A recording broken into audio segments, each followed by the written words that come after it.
So I'm working on raising the Harrison pickup a little closer to the strings, and this is the first insert I tried. Okay, not enough. Not quite, so I'm working on another one, which is about twice as high. Yep. And that's a poplar. Yep. And I'm also adding a couple of sound posts to the inside of the guitar, here and here, which made up with this when the box is closed, and that should stiffen it up a little bit. I'm thinking about how I can stiffen the box so that I can deal with the torsion of it as it gets pressed on by the body when it's being played. Yep. Because it changes the tune slightly, so need to figure out something. This is idea one. Oh, what is that, Whisker? What have you done? Ink painted and clear coated poplar. Very nice. Now the riser to replace this riser. Correct. Yep. Okay, that almost looks like it was made that way. I matched the color pretty well between the bakelite and the base plate, so it looks like the, just part of the pickup, which is great.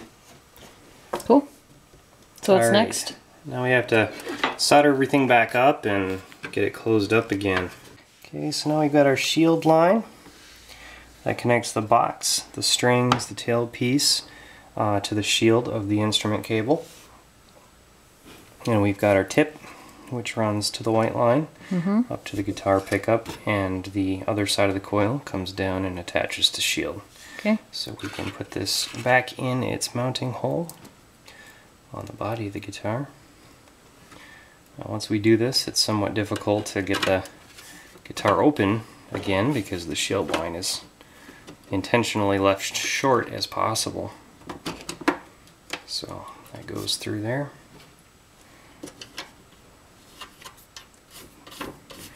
Got its little retaining nut here.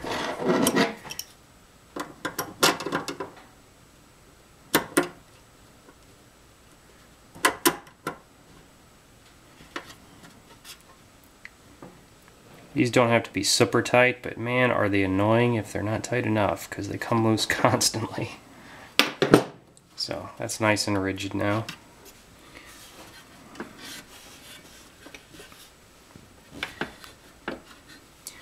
Alright, so the next tricky bit here is getting this past the fretboard that overhangs to the point where we can get that up underneath, and then we need to get that to come through the hole, and then we can pop it into its vertical brace thing there. And now the brace that's underneath here that's tight. is pressing down on those two dowels, the sound posts, and the bottom of the sound posts are glued to the braces. So when the strings are pressing down on this, we're going to have much less movement on this. If the guitar gets touched here, it's going to be a little bit more rigid. It's pretty stiff. Yeah. Good Much job, more Doctor. stiff than it was. And as a benefit, this height was squished down before, as I'm sure you all remember. Yep. So when I set this dowel, I made it so that this lid can no longer close farther on this side than on this side. So now they're both exactly the same height. So the box is now actually the same height on all four corners. Cool.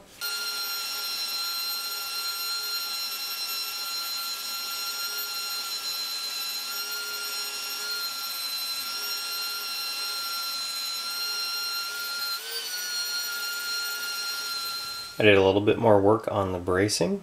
We added those two posts inside, and just to make sure that nothing's going anywhere, I added a couple of clamp pieces on the back that screw into the neck and sandwich the box and of course the vertical braces up against the neck. So now the body is completely rigid, and I'm pretty sure we're not going to have any problems.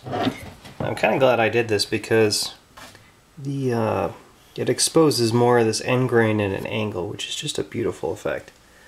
I really like that. Pieces came out really nice. It also helps balance the guitar a little bit more. It was a little neck heavy. Now it feels a lot better. And when you play it and put it against your body, there's now a cavity here for you to fit into, which helps it stay in place a little bit easier. So I'd say it's wins on all those fronts. Now I'm gonna go string it up. The moment you've all been waiting for. Do. Omar is finished. This has been a long, difficult project. Yep. Months and months of work. Yep. We'll start here from the bottom. We've got our handmade tailpiece. Got a 1/4-inch jack to plug it in. Handmade bridge from scrap wood. We've got a guitar pickup from Bob Harrison. We made the frets. You skipped the 1920s box. Oh yeah. It's kind of the point. Just kind of 1920 cigarette tin from Omar Cigarettes, and it's totally a chick. And we've got the black palm with frets. Our first time doing it. Nickel frets. Nickel frets, yeah. And then we've got our little guitar tuners with our custom headstock, and of course the nut up there. Yeah? Yeah? Yeah? What do you think? I think it's pretty awesome. Yeah, it is. And I think everyone's been asking how it sounds, so we've been working ahead. We're going to see how it sounds through this 1936 Philco Tombstone radio, which we've converted into a guitar amplifier.